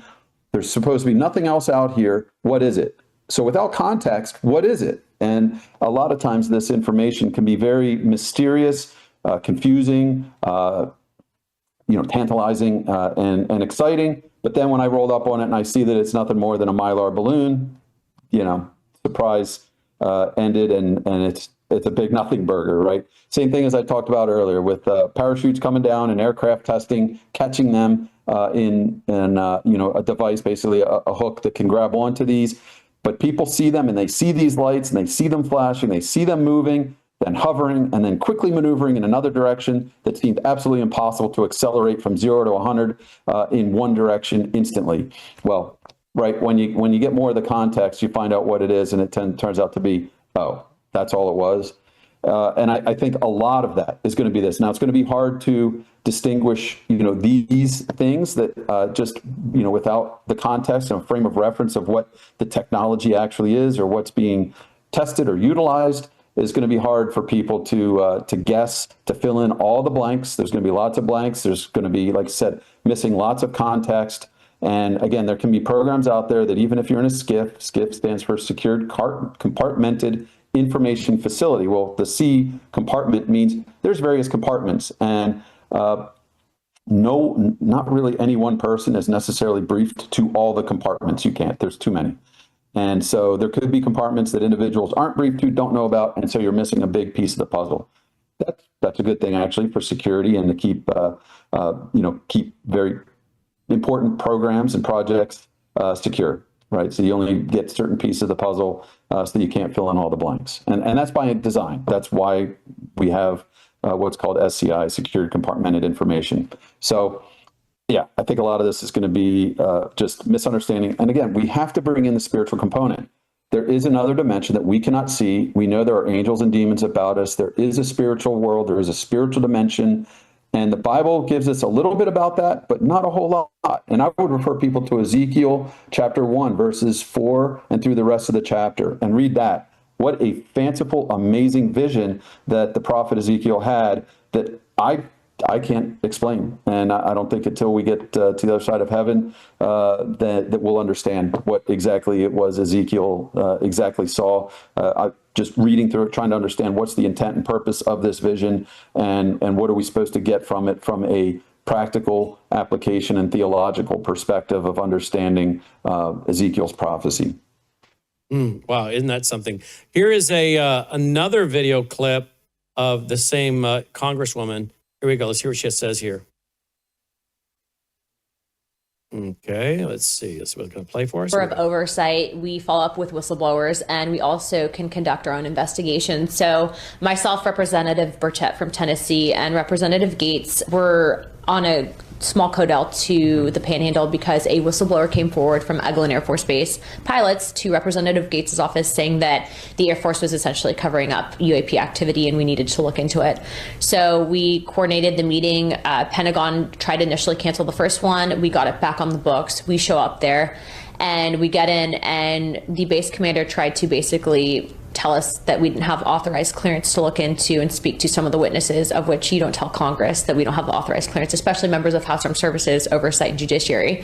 So I kind of had it out with the base commander, which is kind of funny because this guy really thought that he had it going on. And he actually, in the middle of our meeting, he took off on leave, which never happens with a delegation going to military base.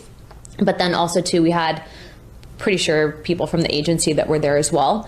And so you really don't find that. I've worked at Hurlburt Field. I worked in the military for a number of years. And so why would a intelligence agency need to be there on a meeting for whistleblowers? So that happened. I can tell you, based on my investigations, not in a classified setting, that I absolutely believe that there is things that are advanced technologies not of human origin. And then we conducted the interview with David Grush. As you saw, it was one of the most widely attended congressional hearings in U.S. history. The information that was brought forward was particularly alarming because you're hearing about people that have potentially been murdered and covering up this information, and it was very interesting. So I advise everyone to watch it. Yeah, was it, so based off what, and have you received classified information or just what they said? No, yeah, but I can't talk about Yeah, of that. course you can't talk about it. So what did you, before you came to Congress, did you think aliens were real? So I wouldn't call them aliens. I really like what Grush calls them. He says that they're interdimensional beings, and he's very specific What about does that mean? I think it means that they're not necessarily a biological entity from another planet per se. Interesting. What I will say is, I share a Christian perspective on many things, and what's been interesting about this is the amount of stigma that existed previously to this cycle, but we have such a bipartisan push for transparency on this topic that they can't necessarily hide it. It has been interesting to see the levels of things that come up. Oh, there's no authorized clearance. You don't have the read-in authority for this, that, and the other. Well, if Congress is writing the bills to fund these programs, yet we don't have authorized access and oversight into it, then that's not necessarily something that happens in a free country, right? So we continue to push. But I mean, it's been very interesting to see some of the stuff that's come up. Was it before you learned? Did you think it was going to be completely different than what you learned? Was it? No, I had some suspicions leading up into it. When I was stationed at Portland Air Guard Unit a number of years ago, I remember there was a incident that occurred, and the pilots kind of came back and asked one of them what he thought it was, and he couldn't really talk about it. He didn't want to, because the stigma that the military has is that you're crazy, right? But we're seeing that with especially technology that we have, even your iPhone, for example, you can record things and it's not necessarily going to be classified. So I kind of knew about it. I knew that that was a thing within the military and that people were kind of worried about talking about it. But I think now, especially with transparency, we hope that more people come forward. The people that have come forward. All right, so there you go. So she seems to think that they're interdimensional as well, that they're demonic. Yeah, she's saying that without saying it, right? Because she wants to kind of not get stigmatized, and she would, right? But I'm not concerned about that. So I'll say it. These interdimensional beings are demonic in nature, but I think that's a perfectly useful term, interdimensional, that are from something that we can't comprehend, can't see at this time. And I think she's right there. And I've briefed members of Congress in SCIFs, and when they get kind of read into a program, then they get full access. I tell them anything and everything they want to know about the program. We'll give them a full brief of what it is, and then answer any questions they have. Now, granted, there could be certain programs that, well, it's going to take some time. But anytime a member of Congress asks, hey, I want to know about what's going on, but sometimes you have to know about it to be able to ask about it, and then get briefed to it, and then hear it. And like I said, there's not necessarily going to be one member of Congress that's going to get every single compartmented brief.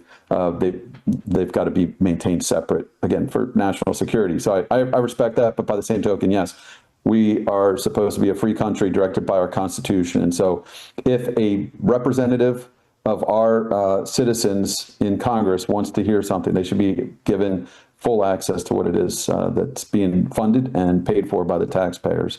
And so, yeah, I think there's going to be some amazing stuff that our military is doing that's very impressive. But these other things that are not of human origin, yeah, I would agree. I don't think they're of biological origin either. They're not of some other world beyond ours. It's another dimension, the heavenly dimension. Wow. So how do you think the average church in America is going to respond to this, if you had to guess, particularly with the churches being so weak on Bible prophecy and so weak on biblical creation, and being led to believe that, God used evolution? Why would they not be willing to accept the idea that there are societies and life are highly evolved on other planets? Hasn't really the so-called church in America and around the world, but let's talk about America, haven't they really been set up for believing in extraterrestrial life, being that they just rejected biblical creation out of hand? There you go. Yes. Yeah, that's the exact point I was going to go to. Yeah, I think we're going to have maybe like 3 types of responses from the church in America. And I've gone around and spoken at churches on creation and evolution and the Bible and science. And I've spoken at churches where the leadership was divided, and so they wanted me to kind of come in and maybe settle a debate. I don't know that I ever really did, because again, some of these individuals that want to believe the fairy tale of evolution are not going to be convinced otherwise. And so, but there we have it. I've spoken at churches where they are fully committed to evolutionary theory, and you can't tell them otherwise. Even when I bring in just sound science, members of my own test pilot school class, when I was going through test pilot school, we were on a field trip, and my classmates found out I was a creationist. We spent the next 5 hours, I think, on the travel back home, debating. There was basically 23 other students and myself debating on creation versus evolution and discussing it. And, as smart as they were, there was a lot they didn't know, and I brought up a lot. And it was weeks later that some of them came out and said, wow, I had to research that and look into it and realize there was a lot I didn't know. So I think you're going to have churches that, just like on the creation topic, will not accept the simple, plain words of God, and they're going to be duped by this science, falsely so-called, that seems to convince them that, well, the Bible doesn't mean what it clearly means, and I've got to interpret it through some other lens. So you're going to have those, right? And they're going to jump right full, both feet in, and they're going to say, there we have it, we've got these extraterrestrials, and they're going to come up with some strange theology that somehow we're to worship them or to give them some kind of credibility, and some may just become atheists outright, right? They'll just reject, well, the Bible's, we were lied to, and I believe the lie, and scriptures can't be trusted, right? Then there's going to be some that I think are that do trust their Bibles, and I think they're going to not pay it much mind, or they'll just explain it simply. I hope I've explained it simply, that yes, this is demonic. There we go. All right, it doesn't need to be more complicated than that. And what can we learn from it, and how can we trust the Scripture more and look all the more to the return of our Lord? That's it. And then I think there'll be something in the middle, something a little more wishy-washy, which I would say most churches in America are, when you look at their theological stance on women in the pastorate, for example, or other theological topics. They're very wishy-washy, and they don't take a strong stance. They don't have a good grasp of the scriptures or good application of the scriptures. As I always say, they don't have a good orthodoxy, and therefore they don't have a good orthopraxy, right? They don't, their doctrine and their practice are not aligned with scripture. And I think the majority of the church in America are going to go that way. All right, so we got to have everybody stay keen and in the scriptures, and we'll see where this goes. By the way, before we conclude, Jason, do you brought something from work to show us real quick on a different topic, right? Yeah, I did, just to show kind of what you can expect if you saw this stuff flying through the air. This is related to the same topic. Okay, yeah. Okay. Yeah. So this is equipment basically that is covering our satellites, right? So we've got what's called MLI, multi-layer insulation. You can see it's framed with black Kapton tape, and I've got some grounding wires on that, and I've got some, something like a silver-coated tape. So you can see this is kind of what satellites look like on their surface. You might see little, various objects like that. And, so this is what spacecraft are covered in. They've got, they're metal, but then they're covered on the outside. You've got some, Kapton tape and some copper tape, and there's black Kapton tape and gold tape. And I already showed you some silver coated tape. So you might have various materials, whether it's 3D printed or aluminum or various composites that make the spacecraft structure, and then we coat them with these various materials, and that's to help manage the thermal environments up in space, as well as a little bit, not a whole lot, but it provides a little bit of help with the various radiation that the environment that the satellites are coming that are exposed to. So, just something to see that, yeah, these things look different than what you typically see. And even the pictures of a satellite, like if you look at a picture of a GPS satellite, when it's actually getting ready to be launched, it doesn't really look anything like what you see the picture, because it's covered in blanketing material, essentially. So I just wanted to share that with some of these, what these, spacecraft look like, at least ones that are here made on Earth and launched into space. Wow, isn't that something? Jason Pratt, literal rocket scientist. We plug a website, but he still doesn't have one up yet. But when he gets one, we'll plug it. Jason, as always, thank you for being with us. You bet. Thank you. And just keep reading your Bible. Trust the scripture. Absolutely. Thank you, Brandon. Thank you. Jason Pratt checking in tonight. And of course, we're going to come back to this because it is a topic that is of great interest, actually, to our audience and to many, many people. And of course, we'll be waiting to see what the executive order by President Trump allows to be released and what's in it. And we'll come back and talk about it when that happens. All right. We'll be right back after this short break. Go to worldviewtalk.com. Get your satellite phone like I have, because you know what? China is in on our power grid. That is a matter of proven fact. If you want to have communications with your loved ones, your family, your children, maybe your spouse travels, maybe you have a child away at college, you want communication should the grid go down. That's why you need a satellite phone, worldviewtalk.com. But look what else they have. They also have solar generators. I have one of their solar generators. I have the Delta Echo 400, a solar generator. So I can, of course, charge my satellite phone. I can run my coffee pot. I can run my whole house if I want to. All the details are there at worldviewtalk.com, or use that number, 1-866-738-3224. They have very friendly operators that will explain to you their products, but you can explain to them what it is you're desiring to acquire. How much electricity are you wanting to generate with this solar generator? Well, they'll tell you what size you need. Worldviewtalk.com or 1-866-738-3224. Joining me now is Patrick Wood. We're going to talk about several things. We just talked about UFOs with Jason Pratt. I also want to talk about that a little bit with none other than Patrick Wood, because this story, it's amazing how many people in the last 24 hours have emailed me the article from the Daily Mail talking about these religious leaders told, prepare now for UFO disclosure to unleash Bible-changing revelations. Well, wouldn't they just love for that to happen? Not going to happen with us, not with me, and not with many of you. We're not going to be shaken or change our view or our correct interpretation of the Word of God. I'm sticking with the Bible. How about you, right? Well, how does that all fit in with technocracy, transhumanism, global deception? And then I also want to talk about a new piece that Logan found today. Was that on CNBC, Logan? CNBC. Let's be joined now by Patrick Wood, and then we'll play that clip. Patrick, welcome to the broadcast. Thanks for being with us. You bet. Good to be here. Okay, Patrick. I don't want to promote some of these guys that are out here giving all this oxygen to the idea of they were briefed by the government as religious leaders. Apparently, they all got here in Tennessee and were being briefed. I'm just going to read it. I won't show the screenshot because I want to promote these guys. Influential pastors are claiming they've been told to prepare their followers for shocking revelations about UFOs, which may upend belief in the Bible.